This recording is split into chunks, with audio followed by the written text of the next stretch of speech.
ভোরবেলায় হঠাৎ ফজরের আজানের 10 মিনিট আগে ওই জলসায় ঘটনা ঘটেছে।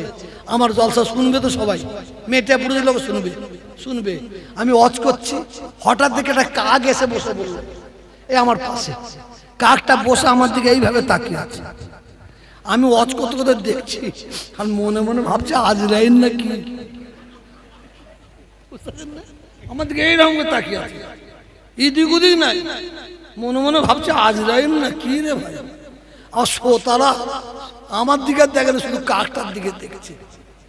ওয়াজ শেষ করলাম, কিয়াম পড়লাম, মুনাজাত করলাম, লা ইলাহা ইল্লাল্লাহ মুহাম্মাদুর রাসূলুল্লাহ বলেছি, কাগও উড়ে চলে গেল। জলসা সবাইকে দাওয়াত করে দেন, সবাইকে সমান টাইম দিতে হবে, ঠিক বলেছেন। দেখবেন এক একটা এলাকায় দেখবেন একটা স্ট্যাচু বসানো আছে, কার?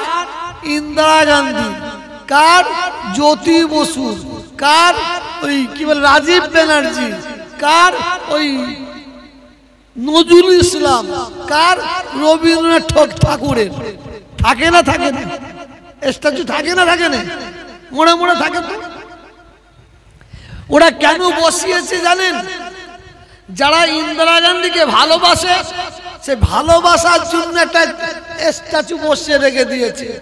যারা রাজীব গান্ধীকে ভালোবাসে, যারা জ্যোতি বসুকে ভালোবাসে, যারা নজরুল ইসলামকে ভালোবাসে, যারা রবীন্দ্রনাথ ঠাকুরকে ভালোবাসে, তাদের জন্য একটা স্ট্যাচু বসিয়ে রেখে দিয়েছে।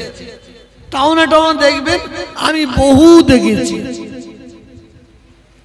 কিন্তু স্ট্যাচু বসানোর 6 মাস 8 মাস 1 বছর পরে স্ট্যাচু সামনে গিয়ে দেখছি কার স্ট্যাচু বোঝা যাচ্ছে না। ওটা রাজীব গান্ধীর স্ট্যাচু না ইন্দিরা গান্ধী, না জ্যোতি বসু, না নজরুলের, না রবীন্দ্রনাথ ঠাকুরের, বোঝা যাচ্ছে না। কারণটা হচ্ছে ওই স্ট্যাচুর উপরে পাখি বসে আছে, কাক বসেছে, চিল বসেছে। ওরা মাথায় বসে যখন উড়ে যাচ্ছে একটু টপ টপ করে পায়খানা ফিরে দিল। এই পায়খানা ফিরে ফিরে ফিরে ফিরে পুরো মুখ চিনা যায়নি।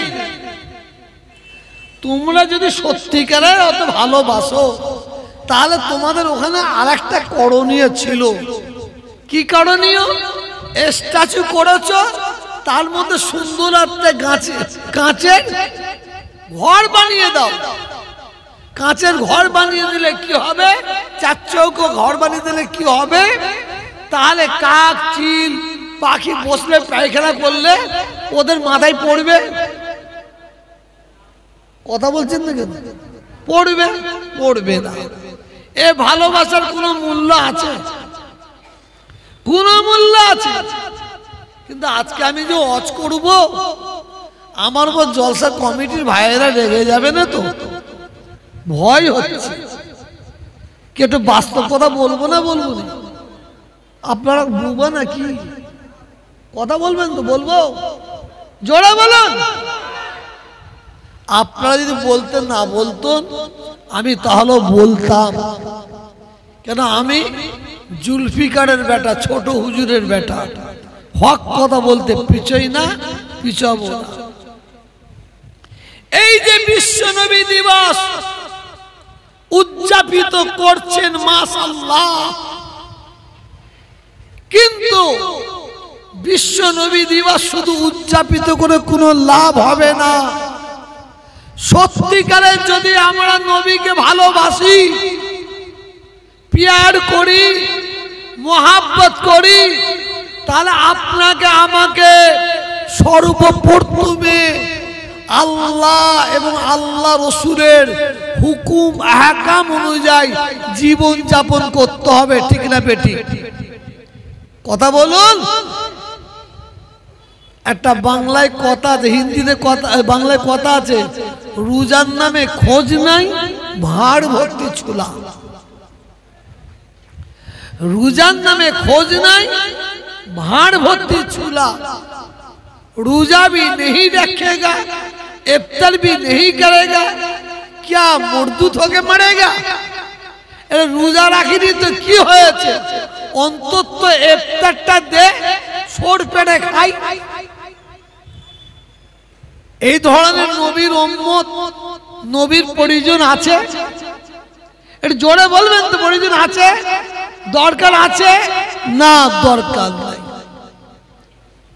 বিশ্ব নবী দিবস উদযাপিত করছেন, করে যাবেন, কিন্তু মনে রাখবেন রব্বুল আলামিন আল্লাহ তাআলা 18,000 মাখলুক সৃষ্টি করেছেন। 18,000 মাখলুকের মধ্যে আল্লাহ সর্বশ্রেষ্ঠ মাখলুক করেছেন কাদের? আমাদের মানুষকে। 1,24,000, ইখতিলাফে 2,24,000 নবী রাসূল পয়গম্বরকে আল্লাহ দুনিয়ায় পাঠিয়েছেন। কিন্তু মনে রাখবেন সবার শেষে আল্লাহ তাআলা আমার নবী, আমাদের নবী নবী মুহাম্মদ রাসূলুল্লাহ সাল্লাল্লাহু আলাইহি ওয়াসাল্লামকে এই পৃথিবীর জমিনে পাঠিয়েছেন। আমার নবীর আগে যত নবীকে আল্লাহ পাঠিয়েছেন, সর্বপ্রথমে আল্লাহ তাআলা নবী করে কাকে পাঠালেন? হযরতে আদম আলাইহি ওয়াসসালাতু ওয়াসসালাম। আমার কথা রেকর্ডিং হচ্ছে, আপনারাও শুনছেন। অনেকে অমুসলিম, অনেক, সবাইকে বলবো না, অনেক অমুসলিম, তারা আমাদের দিকে আঙুল তুলে কি বলে? আমাদের বাপ দাদা 14 পুরুষরা আগে নাকি অমুসলিম ছিল, হিন্দু ছিল। আমাদের দিকে আঙুল তুলে বলে না, বলে না? এটা কথা বলছেন না কেন? বলে ওই বাঁদরগুলো জানে না, ওই অমানুষগুলো জানে না পৃথিবীর জমিনে আল্লাহ তাআলা সর্বপ্রথমে যে মানুষটাকে পাঠিয়েছেন, সেই মানুষটার নাম হচ্ছে হযরতে আদম আলাইহি ওয়াসসালাতু ওয়াসসালাম। আদম আলাইহি ওয়াসসালাতু ওয়াসসালাম উনি হচ্ছেন আমাদের আদি পিতা। তাহলে কি হবে? আমরা মানুষ থেকে সৃষ্টি হয়েছি, ঠিক না বেঠিক? ঠিক না বেঠিক? যারা বলে আমাদের পূর্বপুরুষরা আগে অমুসলিম ছিল, তারা ভূত নয়, ভূত নয়। ছোটবেলায় আপনারা পড়েছেন কিনা জানি না, আমিও দেখেছি, ছবি পড়েওছি। আগে নাকি মানুষ ছিল বাঁদর, আগে নাকি মানুষ ছিল হনুমান। হনুমান থেকে আস্তে আস্তে নাকি মানুষ তৈরি হয়েছে। এ খবর আছে তো আপনাদের কাছে? আছে না নাই? আসুন, যারা বলে আগের যুগে মানুষ বাঁদর ছিল, হনুমান ছিল, তাদের সঙ্গে ঝগড়া করতে যাবেন না আপনারা। তাদের ঘরে শুধু বলবেন তোদের বাপ দাদু হয়তো বাঁদর থেকে পয়দা হয়েছে, হনুমান থেকে পয়দা হয়েছে, কিন্তু আমরা মুসলমান, আমাদের বাপ দাদু বাঁদর থেকে পয়দা হয়নি, হনুমান থেকে পয়দা হয়নি। আমাদের বাপ দাদু 14 পুরুষ, আমাদের পূর্বপুরুষরা মা হাওয়া বাপ আদম থেকে পয়দা হয়েছে। জোরে বলুন। 1,24,000, ইখতিলাফে 2,24,000। যত নবী আল্লাহ পাঠিয়েছেন, আমার নবীর পরে অন্যান্য নবীগুলো কেমন, তারা কেমন নবী ছিলেন শুনবেন, শুনবেন। আসুন আপনারা মনোযোগ দিয়ে শুনবেন। এক একটা নবীকে আল্লাহ তাআলা এক একটা এলাকার নবী করে পাঠিয়েছেন, এক একটা গোত্রের নবী করে পাঠিয়েছেন। আমার এলাকার যে এমএলএ, তার একটা দৌড় আছে, সে এইখান থেকে এই পর্যন্ত যেতে পারে, এর পরে আর যেতে পারবে না, কারণ এর পরে হচ্ছে অন্য এমএলএ যাবে। একটা এমপির তার একটা জায়গা নির্দিষ্ট করে দেওয়া হয়েছে, সে 7টা থানার বাইরে যেতে পারবে না। একটা এমএলএ একটা থানার বাইরে যেতে পারবে না। একটা প্রধান, সে তার এলাকা ছাড়া, পঞ্চায়েত ছাড়া অন্য এলাকার পঞ্চায়েতে যেতে পারবে না। একটা সদস্য, সে তার পাড়া ছাড়া অন্য পাড়ায় যেতে পারবে না। এটা আমি বুঝাবার জন্য বললাম। আমার নবীর আগে যত নবী এসেছে এই পৃথিবীর জমিনে 1,24,000, ইখতিলাফে 2,24,000 নবী রাসূল পয়গম্বরকে আল্লাহ পাঠিয়েছেন। অন্যান্য নবীকে আল্লাহ এক একটা এলাকার নবী, এক একটা গোত্রের নবী করে পাঠিয়েছেন, ভাগ করে দিয়েছেন। আর আমার নবী, আমাদের সকলের নবীকে আল্লাহ রাব্বুল আলামিন পৃথিবীর জমিনে যখন পাঠালেন, পৃথিবীর জমিনটার, এই পৃথিবীর অবস্থাটা কেমন ছিল? অন্ধকার যুগ, অন্ধকার সময়, বর্বরতার সময়, আইয়ামে জাহেলিয়াতের সময়। সেই সময় আল্লাহ তাআলা আমাদের নবীকে নূরওয়ালা নূর, নূরওয়ালা নূর, নূরওয়ালা নূর নবীকে পাঠিয়ে দিলেন। এটা জোরে বলুন, আর একটা মহাব্বতের সঙ্গে বলুন। আল্লাহর নবীকে পৃথিবীর জমিনে আল্লাহ আখিরি নবী করে পাঠিয়েছেন, ঠিক। কিন্তু মনে রাখবেন, আমাদের নবীকে আল্লাহ নবীদের নবী, নবীদের সরদার, নবীদের নেতা, নবীদের ইমাম করে পৃথিবীর জমিনে পাঠালেন। সুবহানাল্লাহ।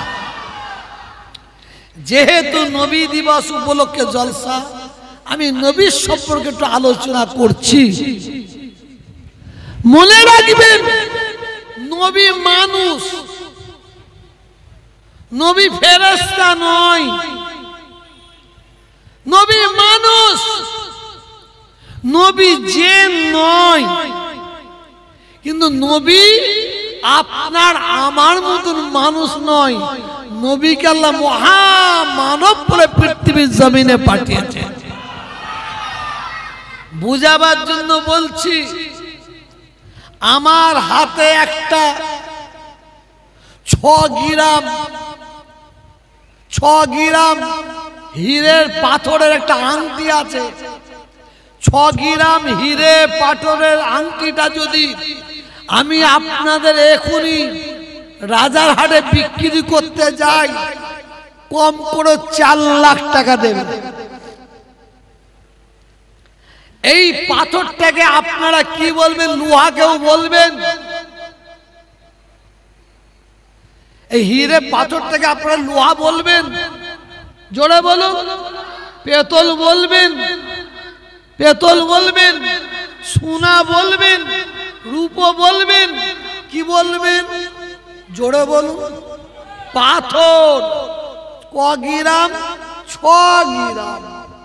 6 গ্রাম পাথরটাকে আপনি বিক্রি করতে গেলে 4 থেকে 6 লাখ টাকা পাবেন। আপনি 1 লাখ টাকা দিয়ে স্টোন চিপ কেনেন, স্টোন চিপ আপনি কলরি স্টোন চিপ পাবেন 1 লাখ টাকায়, কম করে 2 লরি স্টোন চিপটাকে আপনি কি পাতাই লোহা বলবেন, সোনা বলবেন, কি বলবেন? পাথর বলবেন। তাহলে হিরেটা পাথর আর স্টোন চিপটা কথা বলেন না, হিরে তো পাথর আর স্টোন চিপ পাথর, ইও পাথর ইও পাথর। আমি কম করে বলছি, আল্লাহর নবী হচ্ছেন মানুষ, তবে আপনার আমার মতন মানুষ নয়, আপনার আমার মতন মানুষ নয়।